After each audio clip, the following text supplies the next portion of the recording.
السلام عليكم.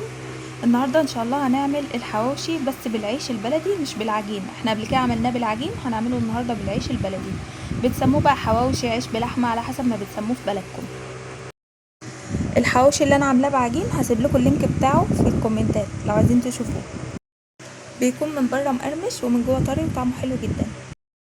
معانا لحمه مفرومه، بصل مفروم ناعم ونكون مصفينه من الميه بتاعته خالص، طماطم متقطعه صغير جدا، وفلفله برده متقطعه صغير جدا او مفرومه ونصفيها من الميه بتاعتها. اهم حاجه الخضار ما يكونش فيه ميه. البهارات بتكون ملح وفلفل اسمر وبهارات لحمه بس، مش اكتر من كده. هضيف كل المكونات على بعض واعجنها كويس جدا مع بعض.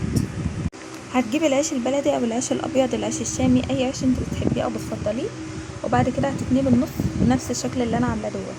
لو تقدري ان انت تفتحي العيش افتحيه واحشيه، بس تملي العيش دوت مش بيتفتح، فاحنا نتنيه كده عشان نعرف نحشيه بكل سهوله.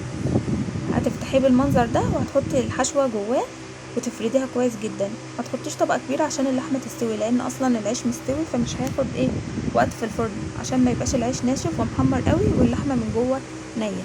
فنعمل طبقه بسيطه قوي من اللحمه وبعد كده نتنيه ونقفله تاني.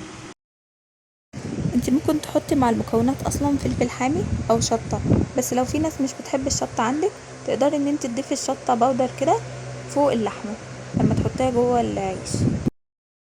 هنحط الحواوشي بتاعنا في صينيه تكون مدهونه زيت وندهن وشه من فوق برضو زيت. بنكون مسخنين الفرن على درجه حراره 200 قبلها ب10 دقايق او ربع ساعه. بيقعد في الفرن لحد ما ياخد لون من تحت، هتقلبيه على الوش التاني ياخد لون برضو. ممكن لما ياخد لون من تحت تفتحي عليه الشوايه ياخد لون من فوق برضو. لو الفرن عندك شغال من فوق ومن تحت هتلاقيه اخد اللون من فوق ومن تحت في وقت واحد. طعمه حلو قوي وسهل وسريع، مش بياخد وقت خالص، بيكون مقرمش من بره وطري قوي من جوه. ممكن لو عجبك الفيديو تعملي لي لايك ومتابعه البيج عندي مخصصه للطهي والحلويات، ان شاء الله هتعجبكم. هسيب لكم اللينك بتاع الحواوشي بالعجين في الكومنتات. الكاتشب دوت كاتشب بيتي، انا عملته برضو قبل كده معاكم على القناه، هسيب لكم اللينك بتاعه في الكومنتات. طعمه حلو جدا وقوامه مظبوط وصحي ومضمون. شكرا لدعمكم. باي باي.